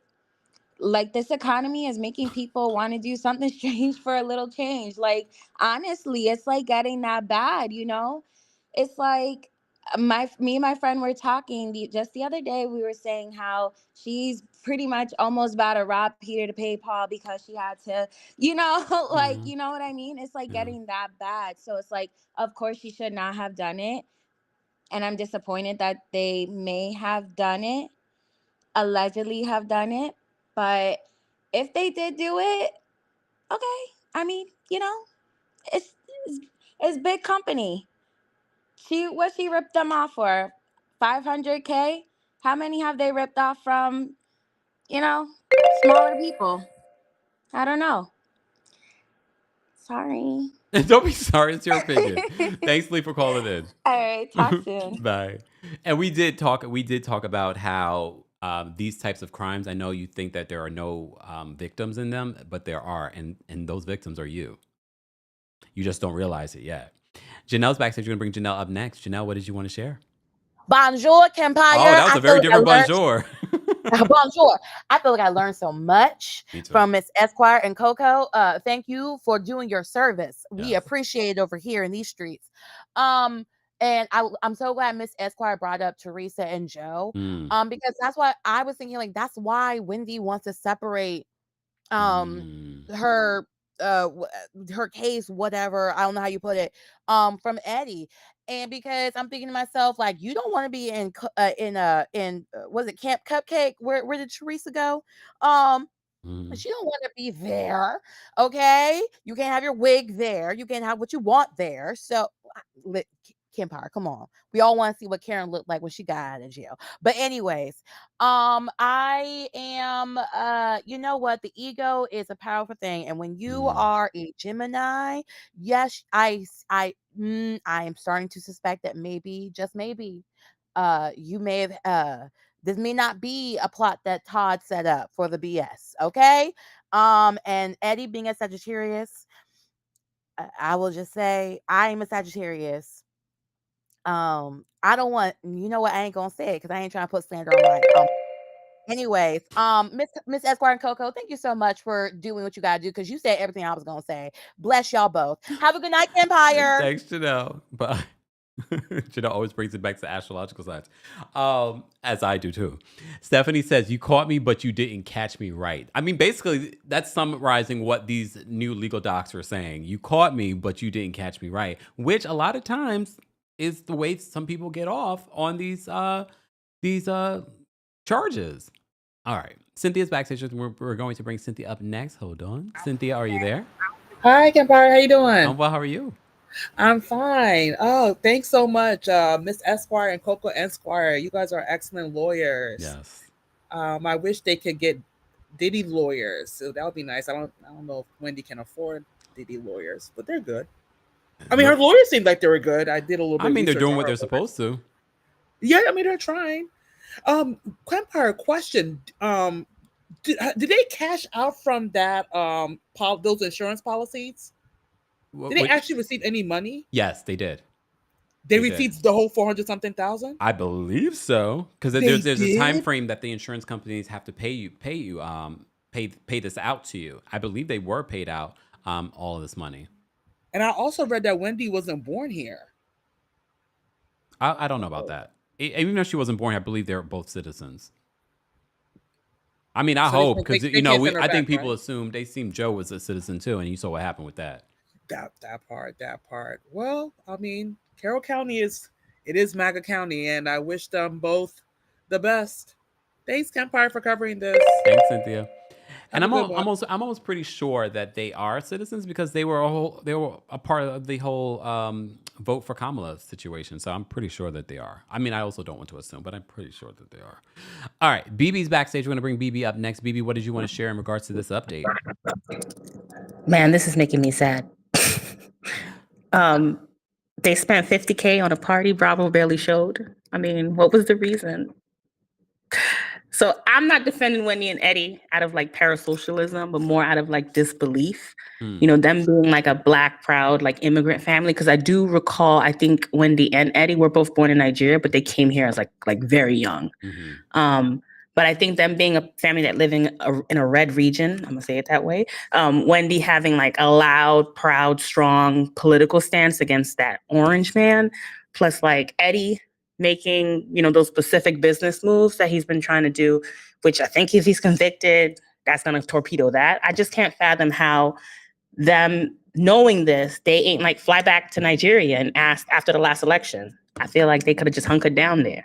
But okay, I mean, did they even take their passports? There's still time, right? So I just feel like they could have went about this differently. I don't know. Maybe they couldn't cut in on that Paris 5-finger discount at the Louvre. That'd have been a better way to get some money, but that's it. Thanks, BB. I can't. Y'all are so unserious. Thanks, Peeps. But Pete said, I thought they only got the $25,000, but either way, from what I read, the payout doesn't matter. They focus on the full claim. Yeah, I think what happens is, because remember, everyone was confused. They thought it was like $300. Why are they being arrested for $300? No, remember, it was in the excess of $300. So it was at least $300 or more. So it looks like Fifi says that they got the $25,000, but they tried to fraud for $450K. I don't believe they got the $450K that they wanted. Too Adorable, thank you so much for the super chat and for being a member. Too Adorable says, I work for an insurance carrier and they really watch your internet presence. Everything that you do, everything is tracked. Your cell phones, all of this stuff is tracked. And like we were just talking with Koko Esquire and Miss Esquire, in regards to the fine print. There's so many things that we agree to that we don't realize that we're agreeing to. Remember that man that I think it was his Disney Plus account that affected, he had some sort of issue with Disney, and they like, well, on your Disney Plus account, you accepted this. So now it was like this whole thing. I can't remember the details of it, but we were agreeing to a lot of stuff that you don't even realize. Read the fine print. Mr. Melon Magic, thank you so much for being a member for the super chat. Mr. Melon says, Wendy does look good, so it was money well stolen. You really spent your $2 to be shady. I can't. I don't know why I'm shocked. Angel's backstage. We have a long line backstage. All right. Angel's backstage. I'm going to bring Angel up next. Angel, what's going on? Hey, Kempire, you made me step out of hot yoga for this. I made you step out of hot yoga. Miss Esquire. Thank you, Koko Esquire. I just want to say from what Miss Esquire said, I think that Wendy started thinking like Mary because she's book smart, not street smart. And when Eddie saw the paperwork and the discovery, he said, we need an attorney for you. And that's it. I won't take too much time. Okay. Thank you, Angel. We appreciate it because it is quite late here in New York City. All right. Let me bring up Keela next. Keela, what did you want to share? Hey, so I'm a realtor. And so I have it's crazy to me that they did this, right? So crazy story. I just went through something similar with my insurance. My son's car was stolen, right? So my husband and I, we had to be interviewed separately, literally stolen in front of my house. And I had the Ring camera footage. And they made me do like an affidavit saying that this wasn't for financial gain. He's 17. Like, I got really expensive cars. Like I'm going to get rid of the 17-year-old car for financial gain, right? But they take it very seriously. Now on the side with the home insurance, right? So what most people don't realize is that when you get a mortgage, you have to carry homeowners insurance on your house. You are signing documents with your mortgage company that says that you will always keep homeowners insurance on your house. And at any time, the home insurance company can decide that your home isn't insurable for any reason. Like here in Vegas, they fly drones over your house. And if your roof is cracked, they'll send you a letter saying we're canceling your insurance, right? I know, it's crazy. So because of this, they're not going to be allowed to have homeowners insurance, which is going to mean that automatically they're going to have to pay the full amount that's due on the loan of their house. And they're already in financial straits. And Keep so going. I'm assuming Ignore that they've done some type of refi on the house. Yeah. Because when you look at the house and the community in the house and the upgrades that she wants to do in the house, it doesn't justify doing that to a home at that price point. That's her And that storyline tells this me season. someone can't afford to move. Oh, okay. Wait, because first of all, we've talked a little bit about this. For those, we had some people call in when this news broke, and they were saying very similar things that you're saying, Keela. But part of Wendy's storyline this season, reminder, guys, is that she's making upgrades to the home. And so many people had called in that know that area, and they're like, that doesn't make financial sense for that area and for how much the house is worth. Sidebar, have you guys seen the exterior of that house? It's ugly. Sorry, I had to add that part. Right. It's ugly. No, seriously. So like I'm an agent. Well, my husband and I just bought this house. We argued because I knew the house was priced over for what it was, but the upgrades were so crazy in the house. I knew I'm not going to be able to make a ton of money on this because we've already priced out in our market, right? But that's because this is what I do for a living. I couldn't talk the man out of the house. You want the house, it is what it is. But I'm just looking at this going, you're putting a lot of money in upgrades in a home that doesn't match this community. And when you start making decisions like that, it's because you can't get another loan, right? And so on top of you knowing that you're not going to be approved to buy another mortgage, now you're deemed uninsurable, which means that whatever they owe on that mortgage, the bank is going to issue them a letter and give them X amount of days to pay the full amount. And if they can't pay the full amount, that home is going to go into foreclosure. That's no ifs, ands, or buts. That's what will happen. And so it's crazy when you think that this is an attorney, this woman is a doctor, that neither one of them had enough financial knowledge to understand how significant the consequences could be from doing something that they thought was a quick little come up. Yeah. Like they harassed me behind a $7,000 car. You thought they were just going to give you $500,000 and they were just going to wash their hands with it? Yeah, it's going to be bad, Kempire. It's going to be bad. Especially if they're convicted of these fraud charges. They don't even have to be convicted. Oh. Because if the homeowners insurance company decides that they are deemed uninsurable as people because of the accusations against them, they can be blackballed from having homeowners insurance. What? Wow. My and I were just talking about this. Now that's how it is here in Vegas. Yeah. It could be very differently where they are. In We Maryland. are very much, we do things a lot differently than a lot of people in other countries do and other cities do. So I'm not 100% sure. Yeah. But let's say they are convicted, you can never own a house again because they couldn't afford to, they're not going to be able to afford to pay for this. Oh my gosh. Oh, wow. You're talking about they wanted to create generational wealth. They're creating generational debt. So are you saying that the trust funds that she talked about last season are probably non-existent? I would say that, yeah. I think it's important to know, like, I'm giving you all the information. All right. Keila, thank you so much for calling in and sharing your perspective. You're welcome. Take Thank care. you. Bye. Someone called in when this news broke and they said something similar too. So I don't know. If you work in Maryland and you work in real estate and you can confirm, please feel free. All right. Audrey's backstage. Audrey, what's going on? Hey there, Kempire. How are you? Oh, well, how are you? I'm doing well, thank you. By the way, thank you so much for doing this. I came home from work. I was like, I got an alert. I was like, what? I know I didn't expect to be going live either, but the news broke that Wendy apparently legally is fighting this. And look, that's her right. That's her right. It is her right. But again, I appreciate you doing this and you're doing such a good job at it too. I just want to say, I'm nowhere near like Miss Esquire, who's fantastic. What a great resource to have. But I covered the Chrisley's trial here in Georgia. And I can remember sitting in that trial, which was very damning. I mean, they had, it's just interesting when people talk about like how the insurance company studies you even after they pay out. And not saying that their cases weren't necessarily similar. Yeah. But I'm just saying like the cameras on them. I mean, the case that they laid out, I remember Miss Chrisley, they had her on camera going to the bank and they had copies of the checks and blah, blah, blah.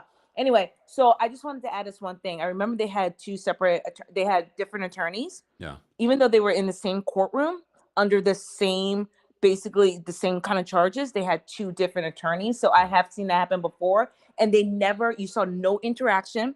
Like as if they were strangers. So it would be very interesting. I wonder, and probably it is correct, but it probably was at the advice of the attorneys to be like, guys, let's just stay separate. Yeah. So I'm wondering if Wendy's just taking counsel right now, be like, listen, right now, we really have more of Eddie. Eddie's the one that sent the email, which he should have never done. Never leave a paper trail. And Eddie was the one who, filed the blah, blah. You can just claim ignorance. And then you have, and I'll say this just real quickly, one of your callers brought this up, which was a good point. She did make it a point to say, I don't look at any of the bills. I don't know how anything is paid. This is a woman with 4 degrees and you don't know the money that's going in and out of your home. I didn't believe it the moment she said that. And I still don't believe it now, but now with all this happening, I'm like, why does she say that? And why does she make sure to say that on camera? It's just, all of it's just very funny. Yeah. My heart, I'll say this finally, my heart just goes out to the kids. They're very young. Yeah. And I can only imagine what they're going through. And so my heart goes out to them. I don't know if Bravo keeps her. And and we watched this all play out. We didn't want to watch Jen Shaw's stuff play out. So why would we want to watch this play out? But we'll see. But I just wanted to add that yes, the Chrisleys had different attorneys, and they were both convicted. And then stuff happened afterwards. But so this can happen before at the advice of counsel. Yeah. Okay. To separate Audrey? yourself, even if it's your husband, just to separate yourself. Yeah. Audrey, we appreciate you calling in. We have all kinds of sources that call in. Thank you so much. You're welcome. Bye. Take care. All right. I'm not getting everyone free reign because we do have a long line backstage. Okay. So everyone else gets a minute to share their thoughts. Okay. Unless you're an expert. Okay. And you can't just say that you're an expert. Hold on. Miss Cree, thank you so much for the super chat. She says, hey, Kempire, keep up the good work. Thank you, Miss Cree. I appreciate that. And thank you for being a subscriber as well. Thank you so much, So Swift 123, for being a member and for the super sticker. We appreciate your support as well. Again, everyone, you can support just by liking today's video. We have over 2,200 of you on YouTube and Facebook and Twitch, and like 700 of you watching on X. Hey, X, what's going on, X? Let me see what Latia says. I literally stopped watching one Kempire video to watch this. You on it, Kempire. Thank you so much, Latia, for being here watching on X. Make sure you guys follow me on X, TheKempire on X, and on TikTok. TikTok fam is gonna be so mad that I'm live here. I'll go live on TikTok later on this evening, so make sure you follow me there, TheKempire there. The Stallion says, I think Maryland government is clearly trying to make an example out of the Osefos. Some people have said that. I think it was Ebony on Carlos's channel had said something like that. Hey, Joe. Joe's watching on X as well. Shout out to everyone watching on X. We have quite a few people watching. All right. Candace, thank you so much for being a member and for the super chat. Candace says the house was sold to Omanani Family Trust in 2020. Oh, Candace is on it. Oh, so they put it in. They put their home in a trust, in a family trust, which is smart. That's some smart financial move. But, that's interesting, Candace. Not Candace coming with the information, so their home is under the trust. But legally, will that protect the home and their insurance? I don't know. Miss Creaky says, are you going to cover the Sandra Macy trial? Maybe. I gotta see. I don't know. Again, you see I'm covering so much. So we shall see. Now we have the Osefo trial to keep updates on. All right, let me get to the rest of these calls again, everyone. If you haven't already, be sure to like the video. It's easy, it's free. And if you're listening to the audio version of this on the podcast, make sure you give us a 5-star review on Apple Podcasts and on Spotify. I did drop a new Club Kempire episode. Club Kempire is where we spill tea that I don't spill anywhere else. Even if you're a member here, it's very different when it comes to our Club Kempire. I just dropped an episode talking about some of my favorite shows that I'm watching, talking about my trip to Ireland and Amsterdam. So be sure to check that out. There's a free 3-day trial, so check it out. You can find that on the Kempire podcast version on Apple. You can also access it via the website if you don't have an Apple product. All right, let's get to the rest of our callers. We have Anthony backstage and Torch with you. You're right after Anthony, and it says device is not connected, just as a heads up. Anthony, what did you want to share in regards to this update? A lot, actually, but this is just too much. Just 2 points: season 9 of Potomac and White Swap.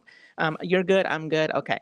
So, Wendy did say that this robbery happened before the filming of season 9 of Potomac. I'm trying to remember. Did she ever discuss this robbery during season 9? She didn't. I remember.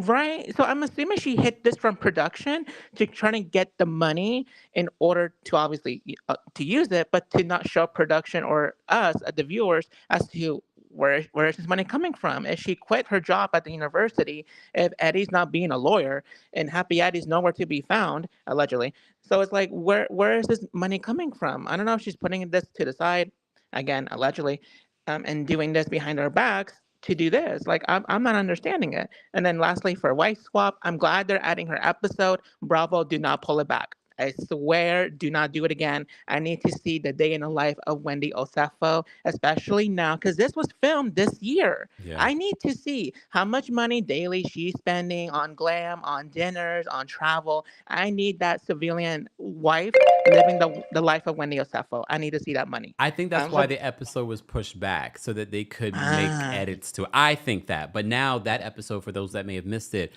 Wendy Osefo's episode of White Swap will air on November 9th after Real Housewives of Potomac. No, Bravo, please. Well, they have to protect themselves legally too, because you have to think about this.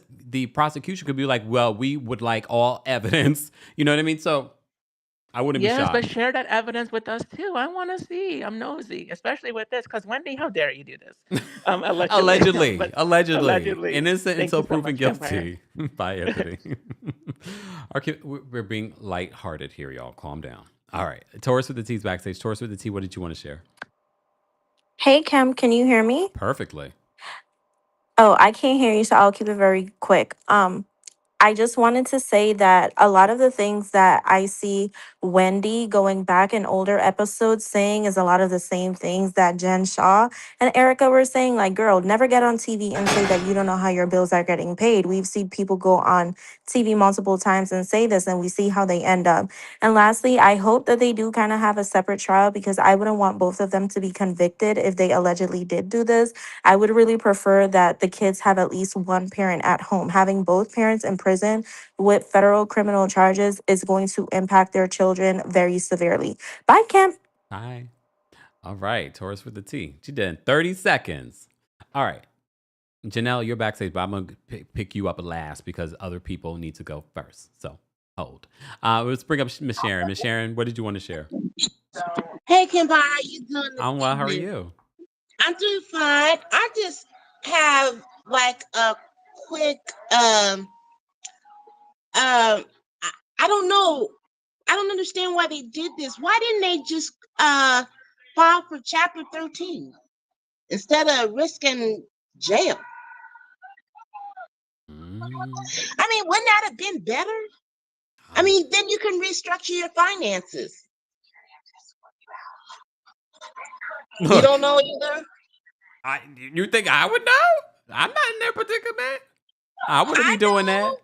But I mean, wouldn't you think that would have been better, is just to file a Chapter 13 so you can restructure?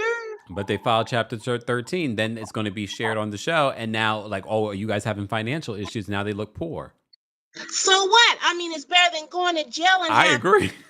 Federal charges. I agree. Well, that's all I had. Thanks for coming on this evening. Thank you, Miss Sharon. Take care. Bye. Bye. Love Call and Peace is backstage. We're going to bring them up next. Love Call and Peace, what did you want to share? Hi, Lavender Husband. And this, listen, I know one of the previous callers said, that it was, like they would try this. I am a single mother of 4 that lives in Texas. And when I first saw this, I was like, I'm so sorry, but it is just beyond ignorant. And for her to say, the title of it is just, girl, you were better off just keeping your mouth shut. Like, okay, so to me, it's like you're admitting that y'all did all of this. And to me, this is not even a scheme that Todd would set up, because Todd would have set it up better, I feel. But this, it's sad. And for what? For these women, are you trying to put on for these women that really don't like you and you really don't like that? It just, reality TV is not the forum to get on if you are doing this type of stuff. Like, and Bravo is shady. I feel like they know what they are doing when they are putting the price tags on things like that, because look at Erica Jane. Do you know how much stuff? And they were showing like everything in her closet, the prices of all of that. That is all technically, that can all be used as evidence. It's disheartening because of the perception that people already have of Black people. But for you to be that's just pure arrogance. But that's my rant. But thank you so much for this live. Thank you for calling in. Take care. Bye. Bye. All right, we're gonna get to these last couple of callers, guys. Again, if you haven't already, be sure to like the video. It's an easy, free way of supporting not just me, but other channels as well that are covering the Wendy Osefo case. We've been covering it. We've done quite a few videos. So if you want a full update, be sure to check out our channel. Make sure you're subscribed. Do not rely on the algorithm to show you my videos. Make sure you are have your notifications on. Follow me on Twitch. Twitch's notifications are very reliable. So follow me on Twitch, twitch.tv/TheKempire. All right, let's bring up Elise. Elise, what did you want to share in regards to this story? Elise, are you there? Oh,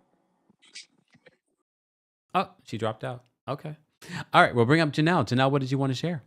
Very quickly. Okay, first off, there's been a lot of chatter about if Wendy and Eddie are American citizens. Yes, they're American citizens. I feel like that's the last thing we need to be asking, because we're not trying to perpetuate these xenophobic rhetoric that we see, the vanilla variety Yep. The racist vanilla variety do all the time. Yes, they're American citizens. I looked up their voting records in Maryland. They're registered Dems. Okay. Y'all know your voting records are public everywhere you go. Thank Also, you. too, my dad's a State Farm insurance agent, and he could pull up anybody's insurance policy with any insurance company out there. So Akila, when she was talking about they're not going to be able to get home insurance, 1000%. I've been on house calls with my dad when he has to go photograph the homes for the homeowner's policy. So good luck. You are not probably going to get a new one, my dears, because also they will push you off to a third party independent insurance broker. And if they do not have, and if they can also pull your records too, and most likely they don't have the capital to back up any type of mess that you have pulled in the past, because they can pull up court records as well, then they're not going to sign you. This is a mess. Okay. This is bad. It's real bad. And like, I've worked in my dad's office before, so I've seen where, you can pull up. I have not been able to because I'm not licensed. My dad has been able to, and he sees everything. And when the person's talking to him, he has to talk. He literally has to be like, okay, I see here that you have this at this time at this location. Like, he can pull up all that because he has to cross all his T's and dot his I's before he can even submit the policy application to the company. So, and most, if not all, insurance agents do that because ain't nobody got time to be in court. Okay. And also, they have whole departments dedicated to cases like this. So I don't know why y'all think, I don't know, allegedly, if they did, I don't know why they thought they can get one over the system. That is all. Cockiness sometimes will do that to you. It's all Gemini, but I love you, Geminis. Y'all are fabulous. Bye, Chanel. Good night. Bye. All right, let's bring up Elise. Elise will be our last caller. Elise, are you there? Okay, can you hear me now? Yes. Okay, so I missed the show. I jumped out. I was eating. Well, I was fixing dinner. But anyways, so I'm wondering if spousal immunity applies in this case because I don't know if it's civil or criminal in They've the state of mentioned that Maryland. spousal And immunity would be relevant in this case. Oh, I think people are having issues with StreamYard tonight. People are in, out, in, out, in, out. It's okay. It's all right. For those that are just joining us, we were just taking some callers in regards to this. Let me bring Elise back up. Elise, are you there? Hold on. here. There we go. Yeah. So I was saying I don't know if in the state of Maryland that spousal immunity applies in this case because I don't know if it's criminal or civil. But that's probably why they are trying to take this route with her getting representation and him not. He's probably going to take the fall if they can try to skate by and get that spousal immunity. But they had communication about the activities, so she can try to play dumb, but it's in the email. So I still don't know though. But Yeah. with most cases, I guess the civil is not you can't invoke spousal immunity. But so I'm It's thinking criminal. that's probably the route they're heading. Okay, It's so yeah, criminal. that's probably the route they're heading. I Yeah. missed the whole live though. I'm gonna have to It's rewatch it's it and I'll okay. come back and chat in the notes. Thank you. But that's all. Thanks, Elise, for calling in. Bye. Bye. Yeah, it's a criminal case. They were arrested. Reminder here, their mugshots, unfortunately. Look. Just for a reminder for those that are just joining us, we had to give you an update in regards to the Wendy Osefo and Eddie Osefo arrest. They're claiming, well, at least Wendy's attorney is claiming on her behalf, not Eddie's. Eddie's attorneys, we don't know if he has any yet assigned. They're claiming that this was an illegal arrest. They said on October 17th, according to Us Weekly, Osefo's lawyers filed court docs as a part of her criminal case in Maryland. The Reality Star demanded that all charges be dismissed due to an alleged, quote, defects in the charging document. They said that she demanded all evidence be suppressed because of an unlawful search or seizure. The Bravo Star also asked for all wire and verbal communications to be, quote, suppressed because of an unlawful interception. In the filing, her attorneys claimed that their client was illegally arrested. The Reality Stars counsel said that all admissions, statements, or confessions should not be allowed as evidence because they were unlawfully obtained. They then continued and said Wendy also asked at the trial that the trial of co-defendants be severed from the trial of this defendant. Eddie was hit with charges over the same allegations, as you may recall. In a separate filing, Wendy's lawyers demanded that the prosecutors turn over any alleged evidence they possess. She demanded a list of witnesses the prosecutors plan to call and any polygraph results of witnesses questioned by law enforcement. Wendy also wanted to know if the prosecutors had any confidential informants who worked on the investigation and asked for the copies of all the official police reports. If one of you cast members from Real Housewives of Potomac is one of the informants, I swear. Imagine Giselle was an informant. I can't. Eddie does not have a lawyer listed in his case as of yet. In court documents, prosecutors claim that Wendy and Eddie reported a burglary at their home back in April of 2024. The couple claimed that their home had been ransacked during their vacation to Jamaica and very expensive items had been stolen. The police noted that Wendy and Eddie's security cameras did not catch any motion on the night in question. The prosecutors claimed that the couple made misleading statements to insurance companies and reported certain items stolen that they still have in possession or had returned before the alleged burglary. We're going to continue to follow the story. Make sure that you guys have subscribed or are following us on multiple platforms, because as you see, when we have breaking news, we will go live. I've been live for almost 2 hours. Shout out to everyone that sends in super chats. We appreciate that. Those of you that send in cash outs, Venmos, those of you that have purchased merch, don't forget our Are You Okay merch are now available, along with our Kempire After Dark Villain Tour merch is now available as well. And you can hear our live from Philly Kempire After Dark show on the Club Kempire on the Apple Podcast subscription as well. And if you're a member of the channel, I will be dropping the video shortly. Okay, so stay tuned for that as well. Thank you to our attorneys that called in, and those of you that will be watching the replay that will share your legal opinions in the comment section. Thank you. Thank you to Miss Esquire. Thank you to Koko Esquire as well. We appreciate them. Thank you to our King's Guards for holding us down in the live chat. We appreciate them. Thank you to everyone that's already liked the video. If you haven't already, be sure to like the video. And for those that are watching the replay, don't forget to like the video and don't forget to share your thoughts. We do not moderate adults. Allow people to have their opinion, even if they, oh, damn. Candace says Neck is an informant. We do not moderate adults. Allow people to have their opinions, even if you do not agree. There's no need to be fighting in the comment section with strangers. Period. All right? Thank you all for being here. I will see you all in the next one. When's the next one? Well, I guess I'll see you guys during the Real Housewives of Orange County recap later this week. I did drop a recap of the Married to Medicine season 12 trailer, so be sure to check out that video if you haven't already. And I will see you all later. Everyone have a great rest of your evening. Bye, y'all. Here we go now.